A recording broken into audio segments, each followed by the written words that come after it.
I've talked about it enough, but I love shopping secondhand. I put a video out before about how to shop secondhand in a rural area, just kind of giving more options. And one of the options is estate sales. So I wanted to go a little bit more into detail about how to shop estate sales well, what they are, why is it an option, and why you should do it.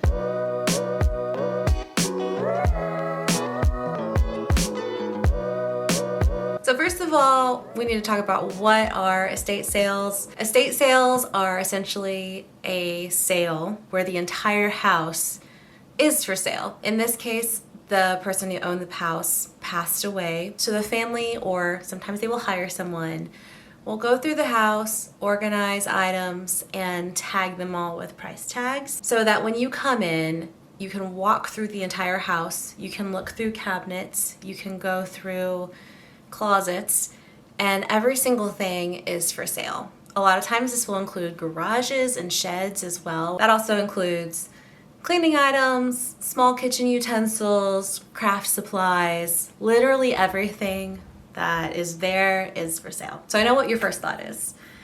Isn't that weird? Or that sounds a little creepy? Or isn't that disrespectful to the person who passed away? As someone who's had older people in my life pass away, I can see the value of estate sales. It's really helpful for the family to make some extra money to cover funeral expenses, to show off the house that they're probably intending on selling in the future to the community, and also helps them clear out any items that they didn't themselves want. They have less they have to store or ship or donate, and it really can just be very helpful for the living family members. So I think in general they are really helpful for the family. Why even go to estate sales in the first place? Great question. I'm so glad you asked. So like I said in my previous video, estate sales are actually the best option in my area if you're wanting to buy anything secondhand. So I would say that's kind of the first reason why, is if you're wanting anything of any good quality secondhand, estate sales are kind of the best option. Another reason why you should shop at estate sales is that you can find a lot of really specifically niche things that people were into that maybe you're also into. For example, I've been to quite a few estate sales. There is almost always someone in the family who is really into a specific craft. I have seen crochet rooms, like a full room of crochet, like items, yarn. I have seen embroidery rooms, punch needle rug rooms, quilting rooms, canning rooms, any kind of craft. Everyone's into different stuff, right? And so you can kind of find these very specific craft items, gardening items, art. I've been to like an artist studio before, which was really cool. And so you can really find good quality tools for your craft at these estate sales. So that's a really good reason why. The things that you're finding are like these people's personal collections of items. So if you're also an art collector and this person has been collecting art, you're gonna have a lot of really great pieces to choose from of real original art. Or if this specific person, they never updated their house from the 70s, you're gonna have a really great collection of 70s glassware to choose from, or wallpaper samples, or crystal. There's always so much crystal at these estate sales, and they sell it for so cheap. So you can find a lot of luxury items in one place, like a full collection, for a really good deal. Okay, so how do you even find estate sales? If you've never been to one, how do you even know where to go? The best way to find estate sales is going to be online. One really good option is Facebook Marketplace, or if you have a local Buy Nothing group or a local bartering page for your town. A lot of times families or the independent sellers are going to be posting about the estate sale on that page. And a lot of times they will post pictures as well as the address and the time of when it's going to take place. Another way is estatesales.org. It's a website where people will post the information about the estate sale. So there will be pictures, the time of when it's going to happen, the days it's going to happen, the address, all of that information can be found on a page there. You can Filter it based on your zip code and a mile radius so that you can find ones that are close to you. Another option is word of mouth. So if you know any of the people who are actually putting on estate sales pretty frequently, follow them on Facebook or Twitter, wherever, and you'll be able to know when they're happening. And then another option is if you have a Saturday and it's a good garage sale day, just also keep an eye out for estate sale signs, because there's often a lot of signs that advertise those as well. My second tip for estate sales is to make a list. Before you go anywhere, before you even think about going to estate sales, make a list of all of the specific items that you're looking for. Make sure you have the measurements, the colors, the sizes, anything that you need to know specifically about that item, because estate sales are literally houses full of items.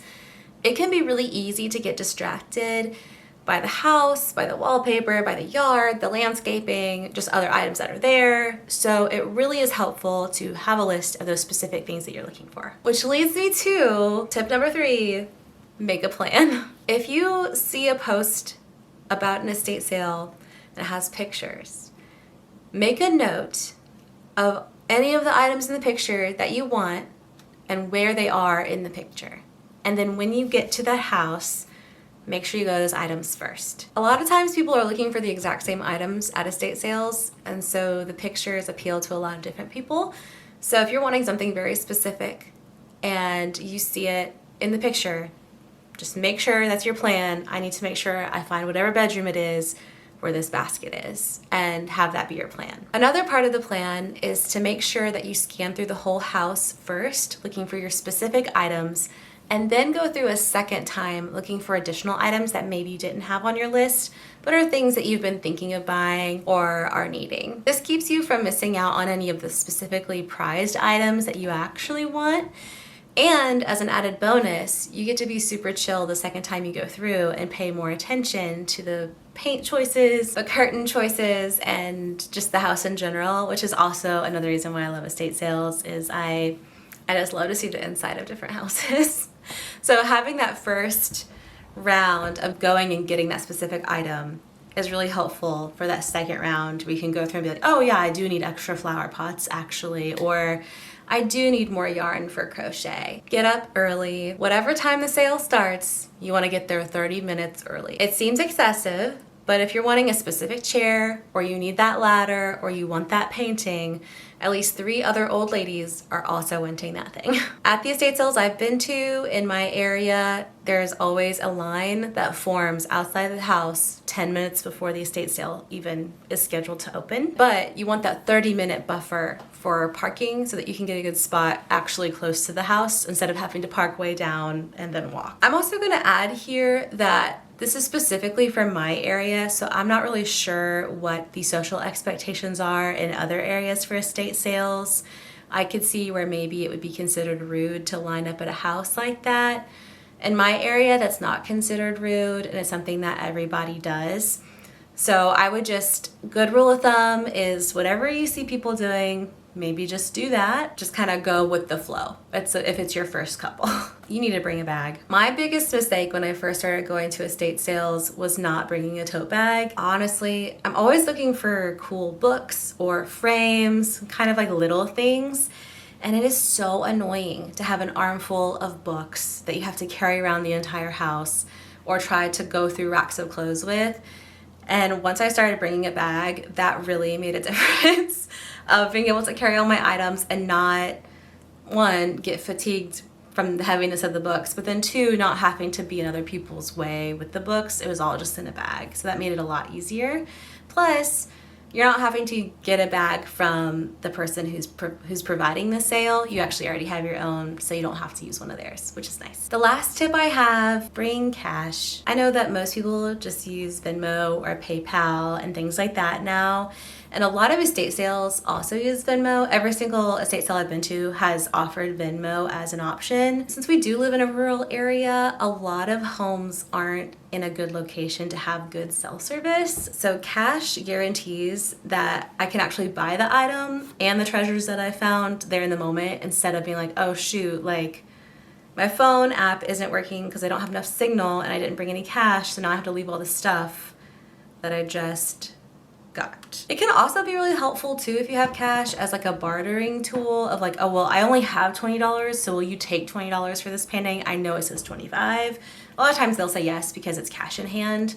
So that's another good reason to bring cash for estate sales. As I said earlier, I know estate sales are kind of unconventional. I didn't really start hearing about them until we moved here, and I think it was only because I realized that I didn't have a lot of options for secondhand shopping, and that's only why I even considered them in the first place. So I'm not even sure how popular they are as an option in the real world or wherever you live. Like I said before, I love estate sales. I've bought a lot of things from estate sales. I have found a lot of really cool vintage clothing. I have found really cool art. I have found cool furniture, a pretty awesome mirror, and all for a way lower price than something new and 10 times the quality.